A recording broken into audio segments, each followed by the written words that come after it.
my friend Joe again. Welcome back to First Kids.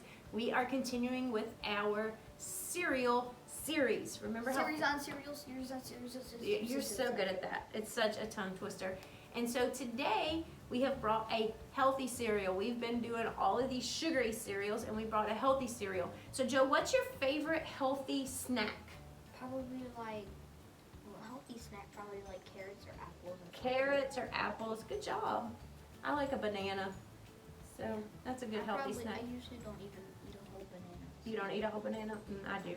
And so Wheaties are a healthy snack, and they are famous for putting like really cool athletes and champions. It says on the box, it says the breakfast of champions. And so on this box is Serena Williams, and she plays, what sport does she play? Tennis. She plays tennis.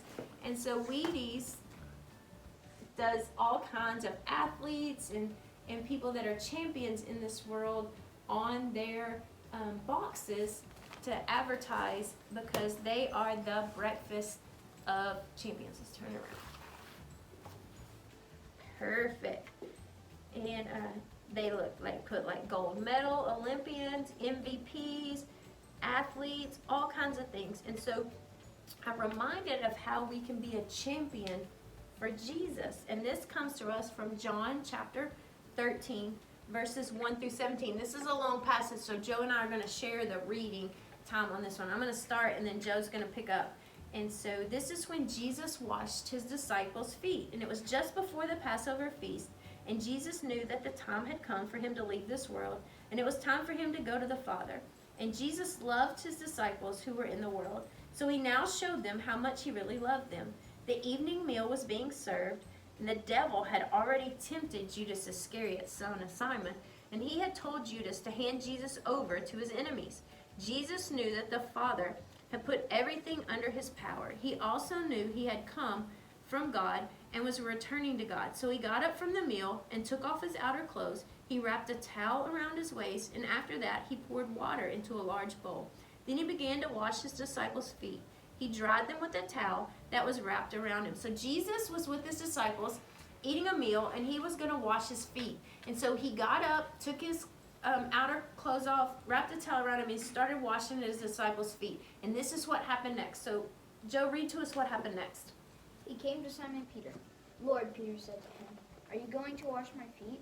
Jesus replied, you don't realize now what I'm doing, but later you will understand. No, said Peter, you will never wash my feet. Jesus answered, unless I wash you, you can't share life with me. Lord, Simon Peter replied, not just my feet, wash my hands and my head too. Jesus answered, those who have had a bath need to wash only their feet. The rest of their body is clean, and you are clean, but not all of you are. Okay, so we're not quite finished with the scripture yet, but let's talk about what we've already just read. So where were the disciples and Jesus when this story began? They were eating together. They were eating together. And what did Jesus do for his disciples? Wash their feet. He washed their feet. And what did Peter say when Jesus tried to wash his feet? He said, no. No. He said, no.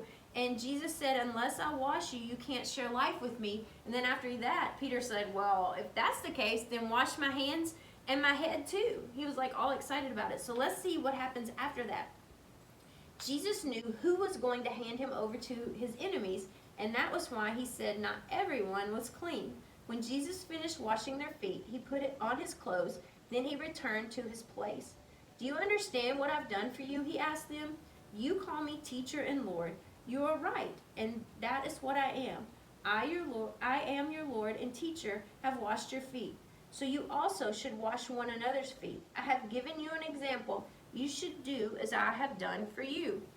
So Jesus is saying, I washed your feet, and I've given you an example that you should do what I have done for you. So how can we be a champion for God's kingdom? Well, we can care for others. We can put others before ourselves. Right. We can serve others. Jesus made the ultimate example of serving others, and he said, do like I've done. And he wants us to serve others. And so when we serve others, how is that showing God's love to them? Well, you're putting them before you. And Absolutely. That's what Jesus says to do. You're putting other people before yourself. And that's what Jesus wants to do. He said his first command was to love him with all of our heart. And his second command was to love others the way that we love him. So we are loving others more than we're loving ourselves. And Jesus said to be the greatest in the kingdom, we have to be the servant of all. And Jesus was the ultimate example of serving others. And he was a champion, and he wants us to be a champion too. Right. And we can be a champion like Wheaties wants us to be when we serve others. Now, Serena Williams serves a tennis ball, but that's not what Jesus is talking about, is it? No, he's talking about serving others. What are some ways we can serve others, Joe? We can help them up whenever they fall down. If somebody falls down, we can help them up. We can, if there's only one more of an item, we can give it up for them instead of just giving You it could for give up ourselves. something for somebody else. We can give our time to help people. We can give our resources if we have stuff that we don't use anymore, that we don't need anymore. We can donate. We can donate and give that to people. There's so many ways we can make food for people or take people food. There's so many ways we can serve others. So boys and girls, I want you to look for ways this week to serve someone else. Serve someone at your home and be a champion for Jesus, because Jesus set the example to serve others, and we should do the same. So remember that. I'm not sure you're eating Wheaties, but if you ever do eat Wheaties, remember to be a champion for Jesus. Bye, friends. Bye.